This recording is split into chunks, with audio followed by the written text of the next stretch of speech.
Good afternoon, viewers. We're sitting here with sensational artist Miguel. This is Tocsin Magazine. How you doing, man? All right, and yourself? Absolutely. Thank you for having us. Thank you.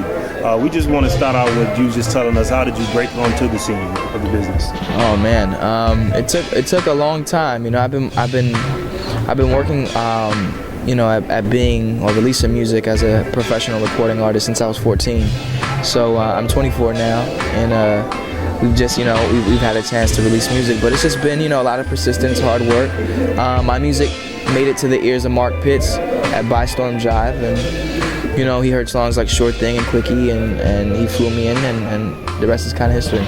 All right, Sure Thing and Quickie both are lighting up the airways, man. Thank you, man. For joining me. Appreciate that. Yeah, didn't know that many women like Quickie. You know what? I didn't even know Quickie was you. You flipped your style a little, which was good. It gave us some versatility. Absolutely. So how do you? What did you feel like when you first heard your music on the radio? What was the feeling for Miguel? Oh man, I'll never forget the moment hearing "All I Want Is You" for the first time, and that's the first single off the album with J. Cole. And I was in my car in LA, and I was having a bad day. There was something. I was going to the beach to kind of just get away for a second. I was gonna, go read a little bit, and somehow, like, it was a cloudy day, but then it kind of like burned off, and the sun started shining. I'll never forget the mix. Like, new joint by Miguel, LA native. They spun it in, and J. Cole's verse hit, and I was like, wow. I was bugging out. I was really bugging out. I rolled down all my windows and turned the radio all the way up. It was a great feeling, man. Very, very cool. Yeah. So what's your style? Your whole presentation is unique, it's different. Do you have a stylist? Do you put your own stuff together? Just explain your presentation to us. For a long time, I worked with a stylist, but I've evolved to the point within the past. It's kind of interesting, as far as aesthetics go. I've actually kind of come full circle when it comes to style, how I dress myself. But I style myself now. And I think it's just a more honest representation of my personal taste. I work with stylists, and they bring what I ask to me, and I put it together. But I think it's kind of my, I don't know how I would describe it, but I'm definitely an eclectic individual. I have eclectic taste, be it in music or art, and obviously fashion.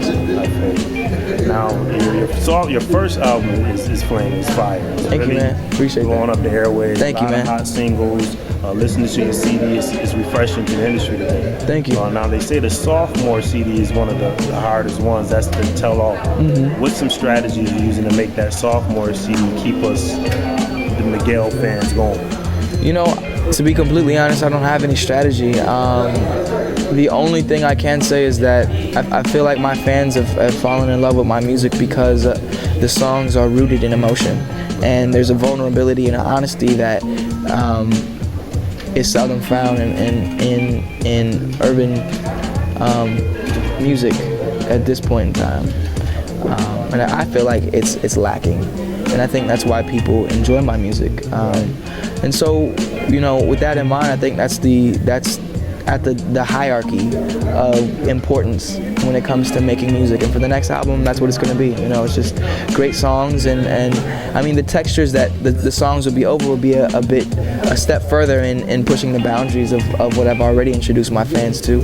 But you can expect great songs, and that's what I intend on delivering. So that's how I intend on bringing everyone with me to the next level and evolving.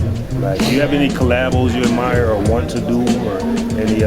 Oh man, there's so many collaborations I would love to make happen, but I can't really call who it'll be. I'm meeting talented individuals all the time these days, and it's a blessing. I think I'm more interested in introducing people to new music that I found and new artists that I found. They don't really have anything to do with urban, the urban sound or black music, whatever that is. But yeah, I mean, I'm kind of open. I'm kind of open. So I can't really say who, but I'm definitely open to collaborations for this next project. All right. Lastly, how do you feel about social networks, Twitter, Facebook? Do you tweet? I do. I have my. Yourself? Absolutely. I have my own. I have my moments where I'm just kind of on Twitter and I have my rants and I'll go in for a good hour or two. but I'm not consistent with that. It's hard to keep up sometimes, you know. It's just kind of demanding, and I'm kind of a creative individual, and sometimes it takes my attention away from being creative. So I try to be as involved and consistent with it as possible, but I can't promise that I'm gonna respond to everyone. You know, I try my best. But you are the one tweet. Absolutely, yeah. If you want to check me out, you can go to Twitter. Yeah, you can go to twitter.com/Miguel Unlimited. It's definitely it's coming from my thumbs, from my phone. And yeah, you are now watching Tocsin Magazine. Thank you guys so much for having us. And yeah, check it out, Tocsin Mag. Bang.